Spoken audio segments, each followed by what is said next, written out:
नमस्कार, आपके लिए यूके न्यूज एक्सप्रेस लेकर आई हूं मैं गायत्री। इस सुपरफास्ट बुलेटिन में आपको मिलती है उत्तराखंड की हर अहम खबर, दिन भर का पूरा अपडेट। तो चलिए जल्दी से जान लेते हैं पहाड़ के हर हिस्से की बड़ी खबर। उत्तराखंड में जगह जगह लगी जंगलों की आग शासन प्रशासन के लिए एक बड़ी चुनौती बनी हुई है। लगातार आग बुझाने के लिए ऑपरेशन चल रहा है, लेकिन आग है कि हर दिन विकराल होती जा रही है। पिछले 24 घंटे में 40 जगह जंगलों में आग की नई घटनाएं रिपोर्ट की गई। उत्तरकाशी के गंगा और यमुना घाटी के जंगल भी आग के चपेट में आ चुके हैं। अल्मोड़ा में आग बुझाते वक्त एक व्यक्ति की मौत होने की और 3 लोगों के झुलसने की खबर है। जंगलों के धुएं से लोगों को स्वास्थ्य से जुड़ी परेशानियां भी हो रही है।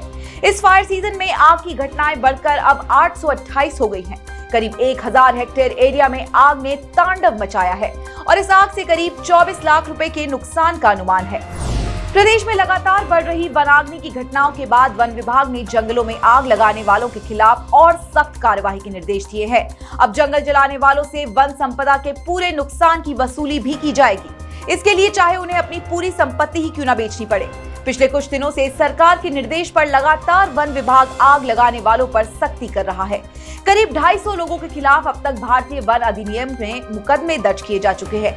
कई गिरफ्तारियां भी हुई है। बावजूद इसके आग लगाने वाले बाज नहीं आ रहे हैं। कुमाऊं से गढ़वाल तक धधकते जंगल इंसानों के साथ साथ जंगली जानवरों के लिए भी मुसीबत बढ़ा रहे हैं। जंगल जलने से जंगली जानवरों के लिए खाना पानी की समस्या पैदा हो गई है।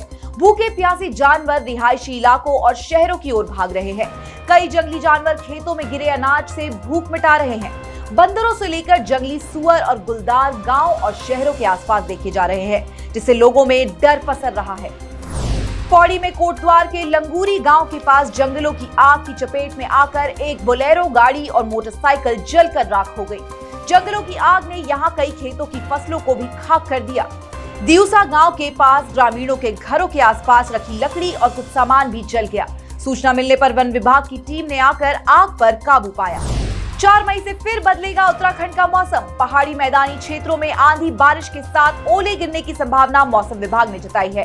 प्रदेश के ज्यादातर इलाकों में बादल छाए रहेंगे। इस दौरान मैदानी क्षेत्रों में आंधी के साथ साथ कहीं कहीं रिमझिम बौछारें भी पड़ सकती है। वहीं पहाड़ी इलाकों में गरज चमक के साथ ओले गिर सकते हैं। माना जा रहा है कि बारिश जंगलों की आग को कुछ हद तक कम होने में मददगार साबित हो सकती है। ऋषिकेश कर्णप्रयाग रेलवे प्रोजेक्ट के तहत रामपुर में रेलवे टनल निर्माण के दौरान की जा रही ब्लास्टिंग से आसपास के गांव दहशत में हैं। वजह, कई घरों में ब्लास्टिंग से दरारें पड़ रही हैं। रामपुर के प्राइमरी स्कूल में भी इसका असर देखने को मिल रहा है। ब्लास्टिंग के चलते कभी भी स्कूल की छत से मलबा गिरने का खतरा बना हुआ है। इलाके के लोगों का कहना है कि रात के समय टनल में भारी ब्लास्टिंग की जाती है, जिससे मजबूर होकर उन्हें अपने घरों से बाहर निकलकर रात बितानी पड़ती है। ग्रामीणों का ये भी आरोप है कि कई बार इसकी शिकायत रेलवे परियोजना का जिम्मा संभाल रही कंपनी L&T के अधिकारियों से की गई है, लेकिन ध्यान नहीं दिया गया। ग्रामीण अब आंदोलन की चेतावनी दे रहे हैं। दरारें पड़ी है यहाँ पे, विद्यालय में दरारें पड़ी है और जब टनल के अंदर जब विस्फोट होता है तो बड़ा भयंकर होता है। बच्चे कभी कभी बाहर भी निकल जाते हैं इस तरह से, और डर का माहौल है एक प्रकार से। शासन को इस पर भी ध्यान देना चाहिए। अगर नहीं दिया जाता है तो थोड़ी देर के बाद होगा क्या, काम बंद कर दिया जाएगा। इससे ज़्यादा और जनता क्या कर सकती है। जनता के पास एक ही हथियार है कि वो असहयोग करे और शांतिपूर्ण माहौल के, लड़ाई नहीं करेंगे, झगड़ा नहीं करेंगे, रास्ता बंद कर देंगे बस। बेटा हम तो बहुत परेशान हो यहाँ पर। बार मन करता है कि यहाँ छोड़ के वहाँ जाओ, वहाँ टनल में जाए। उनको बोलेंगे पर ये आओ, यहाँ सो के देखो, ये कमरे में एक बार यहाँ सो के देखना तो पता चलेगा कि कैसा रह रहे हैं लोग। हमें कितनी परेशान हो रहे हैं हम ही जानते हैं ना। रात को हमको बाहर भागना पड़ता है। पुल है वहाँ पर, पुल पर चले जाते हैं हम। इतनी परेशानी होती है हमको यहाँ पर। मसूरी भट्टा गांव में शराब बेचने वाली ग्रोसरी दुकान पर महिलाओं ने जड़ दिया ताला। महिलाओं ने चेतावनी देते हुए कहा कि गांव में कहीं भी शराब की बिक्री नहीं होने देंगे, ना ही शराब की दुकान कहीं खुलने देंगे। मसूरी भट्टा गांव में ग्रोसरी की दुकान में शराब बिक्री का महीने भर से यहां की महिलाएं विरोध कर रही थी। आरोप है कि प्रशासन से कई बार शिकायत की, लेकिन सुनवाई नहीं हुई, जिसके बाद महिलाओं ने मिलकर दुकान की तालाबंदी कर दी। विरोध प्रदर्शन के दौरान मसूरी बीजेपी मंडल अध्यक्ष राकेश रावत भी मौके पर आए, जिसके बाद एसडीएम ने दुकान को पूरी तरह से बंद करने के निर्देश देकर जांच बैठा दी है। एक और महिला सशक्तिकरण का उपदेश देती है सरकार की, महिलाओं को आगे बढ़ाओ, महिलाओं को बढ़ावा देती है। उसके विरुद्ध बावजूद भी देखो यहाँ पे दारू का ठेका खुल रहा है। हम सब महिलाएं परेशान हैं, है ना। बच्चों, हमारे आगे के बच्चों का भविष्य बर्बाद हो जाएगा। जैसे हमें जानकारी मिली कि ये दुकान यहाँ पे खुल रही है, तो मैंने एसडीएम साहब से बात करी। एसडीएम साहब को कहा कि बगल में ही हॉस्पिटल भी है और बगल में ही चुनावी मतदान केंद्र भी है और बगल में ही स्कूल भी है, कहीं ना कहीं ये नियम के अंतर्गत नहीं आता है। तो उन्होंने तुरंत दुकान को बंद करने के आदेश दिए हैं। उत्तराखंड बोर्ड की 10वीं की परीक्षा में टॉपर रही प्रियांशी रावत को डमी स्कूल से परीक्षा देनी पड़ी। ये जानकारी सामने आने के बाद मामले की जांच के आदेश दिए गए हैं। पिथौरागढ़ की बेटी प्रियांशी रावत ने 10वीं की बोर्ड परीक्षा में 100% अंक हासिल कर उत्तराखंड ही नहीं यूपी का भी रिकॉर्ड तोड़ डाला है। लेकिन प्रियांशी जिस स्कूल में पढ़ती थी उस स्कूल को 10वीं की मान्यता नहीं थी। स्कूल में प्रियांशी के पढ़ने की व्यवस्था थी, लेकिन उसका पंजीकरण JBS GIC गंगोलीहाट पिथौरागढ़ से था। विभाग के अधिकारी शुरुआत में प्रियांशी के स्कूल को सरकारी इंटरमीडिएट कॉलेज बता रहे थे, लेकिन अब बताया गया है कि अशासकीय विद्यालय है।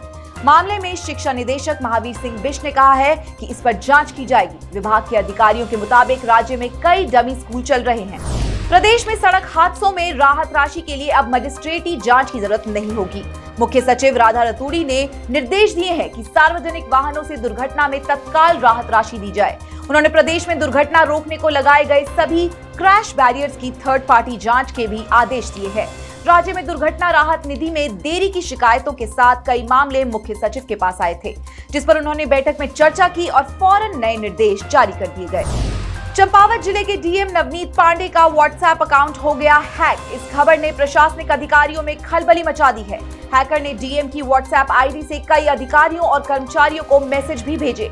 यही नहीं, हैकर ने व्हाट्सएप आईडी में डीएम नवनीत पांडे की फोटो भी लगा दी। अपनी व्हाट्सएप आईडी हैक होने की जानकारी डीएम नवनीत पांडे ने खुद जिले के विभिन्न विभागों के ग्रुप और जिला प्रशासन के ग्रुपों में साझा की। डीएम ने बताया कि श्रीलंका का किसी हैकर ने उनकी व्हाट्सएप आईडी हैक कर दी है। अब साइबर सेल मामले की जांच कर रही है। डीएम ने सभी अफसरों और आम लोगों से विशेष रूप से सतर्क रहने की अपील की है। आपको बता दें कि चंपावत जिले की कई अधिकारियों की व्हाट्सएप आईडी पहले भी हैक हो चुकी है। उत्तराखंड में AI यानी कि आर्टिफिशियल इंटेलिजेंस की मदद से लोगों को कंगाल कर रहे साइबर ठग। हर दिन 58 लोगों को लग रहा है चूना। वित्तीय धोखाधड़ी के लिए जारी हेल्पलाइन नंबर 1930 के आंकड़ों से जानकारी सामने निकल कर आई है। आंकड़ों के मुताबिक अक्टूबर 2023 से मार्च 2024 तक 6 महीने में 10,600 साइबर ठगी के मामले सामने आए हैं। यानी हर दिन औसतन 58 लोगों को साइबर ठग लूट रहे हैं। इन 6 महीनों में ठगों ने 46 करोड़ रुपए की ठगी की। इनमें से साइबर थाना पुलिस ने 4.25 करोड़ रुपए की धनराशि खातों में होल्ड करवाई है। साइबर ठग आर्टिफिशियल इंटेलिजेंस की मदद से आवाज बदलकर ठगी की घटनाओं को अंजाम दे रहे हैं, जो एक बड़ी चुनौती है। पूर्व सीएम और कांग्रेस नेता हरीश रावत ने ईवीएम स्ट्रांग रूम की व्यवस्था पर सवाल खड़े किए हैं। सोशल मीडिया पर पोस्ट कर हरीश रावत ने कहा कि देहरादून के रायपुर स्टेडियम में मजदूर के वेश में कुछ लोग स्ट्रांग रूम के आसपास आराम से टहलते आते जाते दिखाई दे रहे हैं। इससे सरकार की नीयत में खोट नजर आता है। हरीश रावत के सवालों पर बीजेपी का भी जवाब आया है। बीजेपी कह रही है कि कांग्रेस हार के बहाने खोज रही है। कांग्रेस पार्टी उत्तराखंड की 5 लोकसभा सीटें हार रही है, इसलिए वो हार के कारणों पे बहाने ढूंढ रही है, क्योंकि उनको पता है कि भाई जनता का समर्थन हमें नहीं मिला है। कभी ईवीएम की वो लोग बात करते हैं, कभी वीवीपैट की बात करते हैं, जिस विषय को देश का उच्चतम न्यायालय भी खारिज कर चुका है। उत्तराखंड की 5 लोकसभा सीटों पर 19 अप्रैल को पहले चरण में मतदान हुआ था, जिसके बाद ईवीएम को स्ट्रांग रूम में पहुंचा दिया गया। देहरादून के रायपुर स्टेडियम में ईवीएम रखी गई है, जहां की सुरक्षा पर हरीश रावत से पहले गणेश गोडियाल भी सवाल उठा चुके हैं। प्रदेश में जल्द होने वाले नगर निकाय चुनावों को लेकर बीजेपी ने रणनीति तैयार कर ली है। प्रदेश अध्यक्ष महेंद्र भट्ट ने राज्य के सभी मंत्री, सांसद, विधायकों और पार्टी पदाधिकारियों के साथ वर्चुअल बैठक की और निकाय चुनावों की तैयारी में जुटने के निर्देश दिए। सर्वसम्मति से प्रत्याशी चुनने और सभी मतदाताओं के नाम सूची में जुड़वाने के लिए अभियान चलाने को भी कहा गया है। महेंद्र भट्ट के मुताबिक निकाय चुनाव स्थानीय मुद्दों पर लड़े जाएंगे। निकाय चुनाव में दावेदारी के लिए पार्टी में आवेदन अनिवार्य होगा। 5 साल में हरिद्वार जिले में 6 निकाय बढ़ गए हैं, लेकिन मतदाताओं की संख्या 53,000 घट गई है। राज्य निर्वाचन आयोग के मतदाता संख्या के ताजा आंकड़ों में ये खुलासा हुआ है। आंकड़ों के मुताबिक प्रदेश में 5 साल में मतदाताओं की संख्या में 2 लाख का इजाफा दर्ज किया गया है। देहरादून जिले के नगर निकायों में सबसे ज्यादा 1,27,000 मतदाता बढ़े हैं। राज्य निर्वाचन आयोग 102 में से 93 नगर निकायों में चुनाव की तैयारियों में जुटा हुआ है।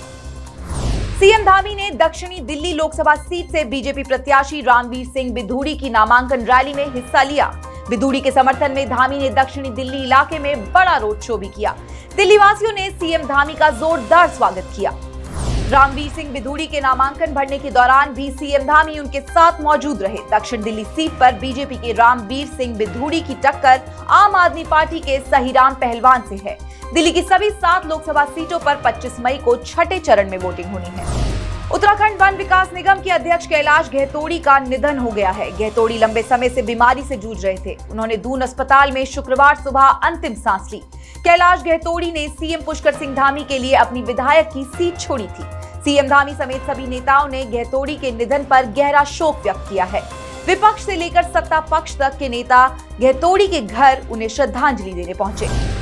ये बहुत अपूर्णीय क्षति है और कैलाश गहतोड़ी जी हमारे कैलाश का बहुत ही सरल थे, सहज थे, हमेशा लोगों की मदद करते थे। सरकारी काम अपनी जगह पर, लेकिन व्यक्तिगत रूप से भी लोगों के सुख में दुख में उनकी मदद के लिए आगे आना उनका स्वभाव था। कैलाश गहतोड़ी की गिनती प्रदेश के बड़े बीजेपी नेताओं में होती थी। 2017 और 2022 में उन्होंने चंपावत विधानसभा सीट से चुनाव जीता था। इसके बाद 2022 में ही उन्होंने सीएम धामी के लिए अपनी सीट से इस्तीफा दे दिया था। देहरादून समेत प्रदेश के सभी 4 राजकीय मेडिकल कॉलेज से पास आउट डॉक्टरों की तैनाती 4 धाम यात्रा से जुड़े मार्गों पर भी होगी। 10 मई से 4 धाम की यात्रा शुरू होने वाली है। यात्रा मार्गों पर कई डॉक्टरों की जरूरत है। नए डॉक्टरों की तैनाती होने से तीर्थयात्रियों के लिए स्वास्थ्य सेवाएं और भी बेहतर होंगी। Doon medical college, Srinagar medical college, Haldwani medical college, Almora medical college से पास आउट हुए डॉक्टरों के लिए, जिनका उत्तराखंड स्वास्थ्य विभाग के साथ बॉन्ड होता है, उनको प्रदेश में सेवाएं देना अनिवार्य है। अभी बॉन्डधारी 267 डॉक्टरों की प्रदेश के विभिन्न क्षेत्रों में तैनाती की जा रही है। आईसीसी ने वेस्टइंडीज के डेविन थॉमस को 5 साल के लिए क्रिकेट से बैन कर दिया है। डेविन थॉमस पर श्रीलंका, यूएई और वेस्टइंडीज की क्रिकेट लीग में फिक्सिंग के आरोप लगे हैं, जिसे उन्होंने कबूल कर लिया है, जिसके कारण आईसीसी ने उन्हें सजा दी। थॉमस ने अपने ऊपर लगे आरोपों को कबूल कर लिया। इस वजह से उनकी सजा को 18 महीने कम कर दिया गया। मई 2028 तक डेविन इंटरनेशनल और घरेलू क्रिकेट नहीं खेल सकेंगे। मुंबई में बॉलीवुड हंगामा स्टाइल आइकॉन अवार्ड 2024 का आयोजन हुआ। इस इवेंट में बॉलीवुड से लेकर टीवी इंडस्ट्री तक के स्टार्स ने अपना जलवा बिखेरा। मलाइका अरोड़ा, उर्वशी रौतेला, तृप्ति डिमरी, जरीन खान, शमिता शेट्टी, अवनीत कौर, अदिति राव हैदरी, नुसरत भरूचा समेत कई एक्ट्रेसेस पर लोगों की नजर टिकी रही। टीवी अदाकारा तेजस्वी प्रकाश भी किलर लुक में नजर आई। बाद में अजय देवगन, जावेद अख्तर, शबाना आजमी भी आए। इस अवार्ड समारोह का आयोजन मुंबई के ताज लैंड्स एंड होटल में किया गया है। तो इस बुलेटिन में हमने आपको दी उत्तराखंड की कई अहम और जरूरी खबरें। फिलहाल के लिए इतना ही। उत्तराखंड की ऐसी ही अहम खबरों से हम आपको रोज रूबरू करवाते रहेंगे। आप जुड़े रहिएगा श्रेष्ठ उत्तराखंड के साथ।